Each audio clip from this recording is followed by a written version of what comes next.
Olá, vamos fazer uma oração para começar esse estudo? Espírito Santo, esteja nos ajudando a conhecer mais a Tua Palavra. Que aqueles que estão aprendendo, Senhor Deus, recebam o conhecimento e dá o entendimento, Senhor Deus, para cada um deles. Fica conosco, nós te pedimos em nome de Jesus. Amém. Nós faremos este estudo que se chama um guia de estudos ouvindo a voz de Deus. No estudo 1, nós temos como título a Bíblia Sagrada. A Bíblia Sagrada é um livro diferente. Ela está aqui em minhas mãos.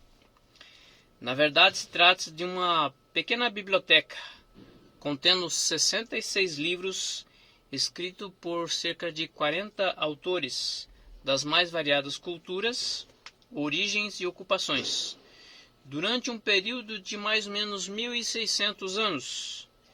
Milhares de pessoas já deram vida, literalmente, em defesa das verdades nela contidas.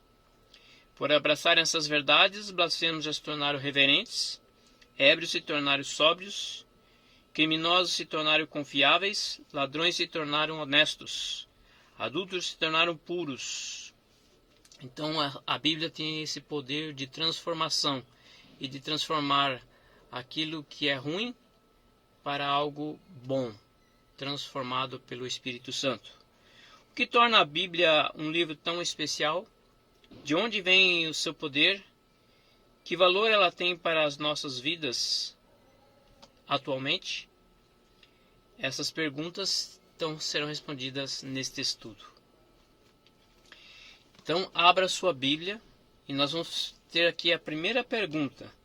Como Jesus considerava a Bíblia? Você vai abrir lá no livro de João, no Novo Testamento, o 4º livro, lá no capítulo 17. O capítulo 17, vocês podem olhar aqui em cima, ó.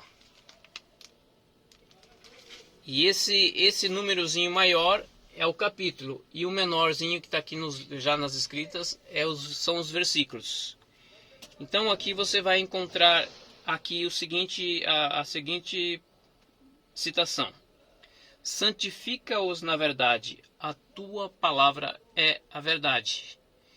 Então a palavra de Deus é a verdade, e ela traz a santificação pessoal de cada um, quando nós aprendemos e colocamos em prática esta palavra.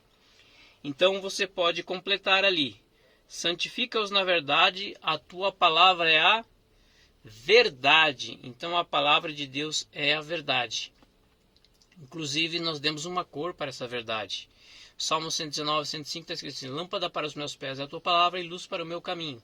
Então, a respeito da palavra, nós vamos colorir as informações de amarelo. Ok, pessoal? Vamos dar continuidade aqui então. Então, pode preencher lá: santifica-os na verdade, a tua palavra é a verdade. A segunda pergunta: qual é a situação de muitos estudantes da Bíblia, do que eles necessitam para entendê-la? Nesta citação aqui de Atos 8, vamos ver aqui, é uma citação de Filipe com o eunuco etíope, que está escrito assim, ó, João 8, os versículos 26 até o 31. E o anjo do Senhor falou a Filipe, dizendo: levante-te, vai para a banda do sul, ao caminho que desce a Jerusalém para Gaza, que está deserto. Ele levantou-se e foi, e eis que um homem etíope, eunuco, mordomo de Candace, rainha dos etíopes, o qual era superintendente de todos os seus tesouros, e tinha ido a Jerusalém para adoração. Então esse etíope estava indo lá para Jerusalém para adorar a Deus. Regressava, então, ele estava voltando de lá, e assentado no seu carro, lia o profeta Isaías. Ele estava lendo um livro aqui do Antigo Testamento, Isaías. E disse o Espírito a Filipe: chega-te e junta esse carro. Ele estava ali andando com aquela carroça lá, e o Espírito Santo pediu para que ele se chegasse até esse etíope. Correndo Filipe, ouviu que lia o profeta Isaías e disse: entende tu o que lês? Ele estava lendo lá, e daí Filipe fez essa pergunta para ele: você está entendendo o que você está lendo? E ele disse: como poderia entender se alguém me não ensinar? E rogou então a Filipe que subisse com ele e se assentasse. Então essa é a situação de muitos que leem a Bíblia, mas não consegue compreender. Precisa de alguém para poder auxiliá-lo. E nós faremos isto neste momento, auxiliando você ao entendimento das Escrituras. Ok, pessoal? Vamos aqui então. Responda ali, completa, Linda. Então, estudam e não compreendem, né? Para entender, alguém precisa então o quê? Explicar. Assim como eu vou fazer para vocês. Eu vou explicar as Escrituras para que vocês possam entender. Aqui na pergunta 3 está escrito assim: qual é a maneira correta de estudar a Bíblia? Vamos lá em Lucas, abra sua Bíblia, o livro de Lucas, está no Novo Testamento, Mateus, Marcos, Lucas, o terceiro livro. Lucas capítulo 24. Lucas capítulo 24. Depois vocês vão poder pausar ali, vocês vão procurar nas suas Bíblias certinho e confirmar. Lucas capítulo 24, o versículo 27, que está escrito assim: e começando por Moisés e por todos os profetas, explicava-lhes o que dele se achava em todas as Escrituras. Então Jesus estava ali conversando com os discípulos, né? Com aqueles 2 discípulos a caminho de Emaús, e ele começou a expor ali a vida de Jesus, que estava escrita na própria Bíblia, e ali pelos profetas, que os profetas falavam dele. Então a gente tem que fazer da mesma forma, buscar e comparar os textos que falam sobre este mesmo assunto para poder entender o contexto, né, a informação principal. Então, qual é a maneira correta de estudar a Bíblia? Coloque V para verdadeiro e F para falso. Comparar os textos que tratam do mesmo assunto, isso é verdadeiro ou é falso? É verdadeiro, porque a gente tem que comparar os textos que falam sobre aquele mesmo assunto e então poder entender. Buscar outras passagens que explicam o assunto também, porque você vai procurar outras passagens que falam a respeito daquele mesmo assunto para poder formar ter a informação mais ampla e correta. Estudar sem pedir a orientação do Espírito Santo, claro que é falso. Lembra que nós começamos com o pedido do Espírito Santo para poder nos ajudar. Estudar um assunto ao longo das Escrituras, isso, você tem que pegar toda a Bíblia, ver o que ela fala sobre determinado assunto e procurar todos os escritores que falaram sobre aquele assunto para poder entender. Então, esse é verdadeiro. Vamos para a pergunta 4. Que benefício recebe o estudante das Escrituras? Você vai encontrar lá em João 5,39. É o 4º livro, né, do Novo Testamento.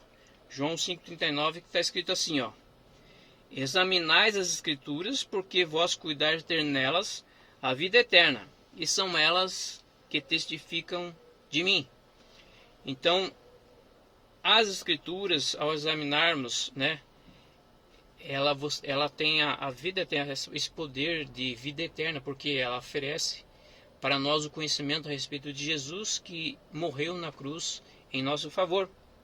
E elas mesmas testificam do próprio Jesus. Então aqui, ó, através da Bíblia podemos aqui completar, né? Através da Bíblia nós encontramos a vida eterna. Ela testifica de quem? De Jesus. Jesus é o personagem central da Bíblia. Cada página da Bíblia revela seu amor e seu desejo de nos salvar. Lendo-a encontramos o caminho da salvação. Amém? Vamos para a pergunta 5. Que outro benefício prático podemos ter ao examinar a Bíblia? Você vai encontrar em João capítulo 8, versículo 32, que está escrito assim: e conhecereis a verdade, e a verdade vos libertará. Então, quando você lê essa Bíblia, quando você está tocando nela, você está tocando na verdade. E ela pode libertar você dos erros, do mau entendimento, do pecado e da falta de conhecimento. Então ela vai libertar você e vai te dar o conhecimento necessário para a tua salvação. Então você pode completar lá: a verdade bíblica nos liberta do pecado. Então é liberta do pecado. O Espírito Santo nos guia em toda a verdade. João 16, 13. Está escrito assim, ó: mas quando vier aquele Espírito da verdade, ele vos guiará em toda a verdade, porque não falará de si mesmo, mas dirá tudo o que tiver ouvido e vos anunciará o que há de vir. Então o Espírito Santo é que nos guia em toda a verdade. Vamos para a pergunta número 6. A pergunta número 6 está assim, ó: quem inspirou os profetas ao escreverem a Bíblia? Você vai lá em 2 Pedro, está bem no finalzinho da Bíblia.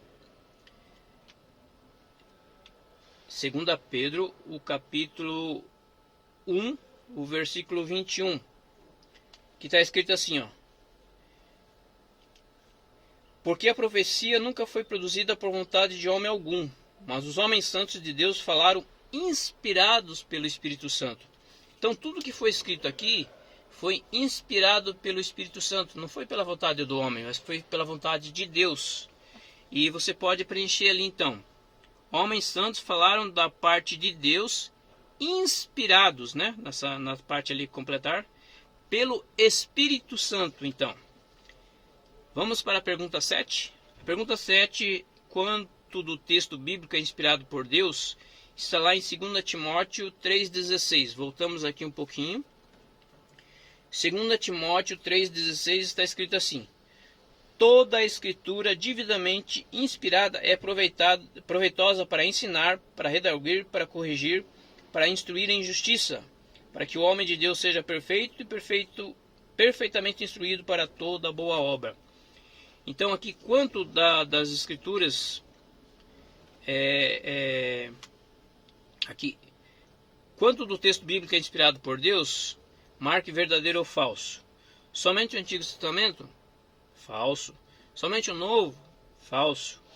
Daí está embaixo, toda a Bíblia é inspirada por Deus. Sim, você coloca verdadeiro, porque toda a palavra de Deus, o Antigo e o Novo Testamento, são inspiradas por Deus. Aqui, ó. Segundo o texto, a palavra de Deus é útil para ensino, repreensão, correção e educação na justiça. Pela leitura das Escrituras, nosso caráter é transformado. Então, o seu caráter só é transformado mediante a leitura da palavra de Deus e a colocação em prática em nossas vidas. Pode transformar o nosso caráter. A pergunta número 8. Que parte da Bíblia não foi escrita por autores humanos? Será que tem alguma parte, nós falamos que foram 40 escritores que escreveram, mas será que tem alguma parte que não foi escrita por autor humano? Você pode ir lá no livro de Êxodo. Então é Gênesis, Êxodo, o segundo livro da Bíblia, o versículo 31, que está escrito assim. O 18. E deu a Moisés, quando acabou de falar com ele no Monte Sinai, as 2 tábuas do testemunho, tábuas de pedra, escrito pelo dedo de Deus. Então, os 10 mandamentos, Deus não permitiu que o homem escrevesse. Ele escreveu com o seu próprio dedo em pedras, em rochas, para que ficasse ali gravado eternamente. Então, os 10 mandamentos é a única parte da Bíblia onde que os homens não escreveram, mas foi o próprio Deus que escreveu. Está alguém autorizado a alterar a Bíblia? Vamos lá para o finalzinho da Bíblia. Apocalipse, o último livro da Bíblia. Apocalipse, o último livro e o último capítulo também, né? O último capítulo está dizendo assim, no capítulo 22, vai nos responder essa pergunta. A pergunta está ali como que é mesmo? Alguém está autorizado a alterar a Bíblia? Apocalipse, capítulo 22, versículo 18 e 19, que está escrito assim: porque eu testifico a todo aquele que ouvir as palavras da profecia deste livro, que se alguém lhes acrescentar alguma coisa, Deus fará vir sobre ele as pragas que estão escritas nesse livro. Então é uma mensagem de advertência, que ninguém pode acrescentar, porque ele vai receber a pena das pragas se fizer isso. E o 19, se alguém tirar qualquer palavras do livro dessa profecia, Deus tirará a sua parte da árvore da vida e da cidade santa que estão escritas nesse livro. Então, se alguém tirar alguma coisa do livro, seja do Antigo Testamento ou do Novo, Deus também tirará a sua parte da árvore da vida e da cidade santa. Você não vai poder participar se você tentar tirar alguma coisa deste livro sagrado, inspirado por Deus. E então aqui está alguém autorizado a alterar a Bíblia? De forma alguma, né? Aqui ó, as Escrituras afirmam que Deus não muda. A sua palavra não deve ser alterada.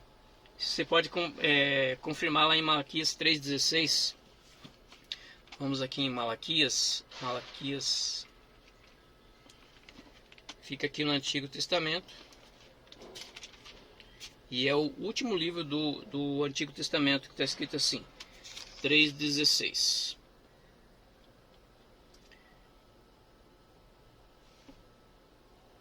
Malaquias 3,6, está escrito assim: porque eu, o Senhor, não mudo, por isso vós, ó filhos de Jacó, não sois consumidos. Então o Senhor não muda, ele permanece igual para todo sempre. Deus é aquele que permanece igual, sem mudança. Ele permanece igual para todo sempre. E Hebreus também, agora Hebreus aqui no Novo Testamento, né? Hebreus capítulo 13, o versículo 8 está assim, ó: Jesus Cristo é o mesmo ontem, hoje e eternamente. Então, Jesus também é Deus. E como Deus, ele não muda. Ele é o mesmo hoje, amanhã e eternamente, né? Então, essa é a natureza de Deus. Ele não muda. Jesus não muda. E como podemos ver aqui também na pergunta 10, como são chamados os praticantes dos ensinos bíblicos? Apocalipse 1:3. Então vamos para o último livro da Bíblia. Está escrito assim, ó: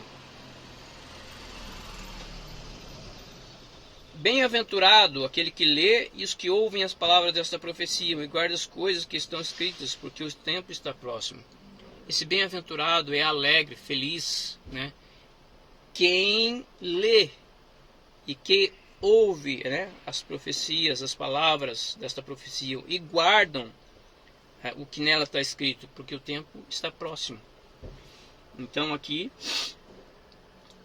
nós podemos completar aqui, ó: bem o que? Bem-aventurados aqueles que leem, aqueles que ouvem e aqueles que guardam as coisas escritas na Bíblia. Vamos lá em João 13,17, também tem aqui uma citação que está escrito aqui. João 13,17. Está escrito assim, ó: se sabeis essas coisas, bem-aventurados sois se as fizerdes. Quer dizer, então nós temos que ouvir, saber e praticar, né? E Tiago 1:22, também lá no finalzinho da Bíblia, no Novo Testamento, depois de Hebreus, nós temos aqui o livro de Tiago, que diz assim, o 22: e sede cumpridores da palavra, não somente ouvintes, enganando-vos com falsos discursos. Então você tem que conhecer, mas tem que cumprir o que ela diz para fazer diferença na sua vida. Essa é uma orientação de Deus para nós, para que se torne efetivo a palavra de Deus na nossa vida. Então nós podemos fazer aqui agora a recapitulação. Para a recapitulação nós podemos dizer assim: para Jesus a palavra de Deus é a fonte da verdade, né? Santifica-os na verdade, a tua palavra é a verdade. Muitos estudam e não a compreendem, né? Você pode completar ali. A forma correta de estudar a Bíblia é comparar passagens sobre o mesmo assunto, um pouco aqui, um pouquinho ali, né? Para você poder entender toda a Escritura. Toda a Bíblia é inspirada por Deus, né? Por Deus, pelo Espírito Santo. Não podemos tirar nem acrescentar nada às Escrituras. Ok? Gostaram do estudo? Vamos ao nosso compromisso de fé com relação àquilo que nós estudamos. Você pode aí colocar ali a sua observação, já colocando ali também, ali para nós podermos continuar, né? O nosso compromisso de fé. E a primeira pergunta está assim: aceito toda a Bíblia como regra de fé para a minha vida? Você aceita a palavra de Deus como regra de fé para a sua vida? Coloque aí sim, ok? A segunda pergunta é: quero a partir de hoje dedicar tempo ao estudo da Bíblia, diário da Bíblia? Você vai se esforçar um pouquinho, estudar diariamente a palavra de Deus, ler um pouquinho, levanta um pouquinho mais cedo e abre a Bíblia e pede que o Espírito Santo te dê o conhecimento necessário. Vai fazer isso? Espero que sim, coloque aí sim. Farei tudo o possível para colocar em prática os ensinos na minha vida. Então, como diz aquela escritura, né? Se a gente não colocar em prática, não vai adiantar nada. Se você quer a salvação, quer que faça parte da sua vida, coloque em prática as orientações que está escrito na Bíblia. Ok? Pode colocar assim aí então. Então é isso aí, pessoal. Foi um primeiro assunto. Que Deus possa abençoar vocês, né? Vamos fazer uma pequena oração de término? Senhor Deus, abençoa aqueles que estão estudando a Tua Palavra neste primeiro estudo e que eles possam aceitar a Sua Palavra, Senhor Deus, como uma fonte da verdade que pode levar à salvação das suas almas, ó Pai. Nós te pedimos e agradecemos em nome de Jesus. Amém. Tchau, tchau, pessoal. Lembre-se, Jesus te ama e eu também. Tchau, tchau.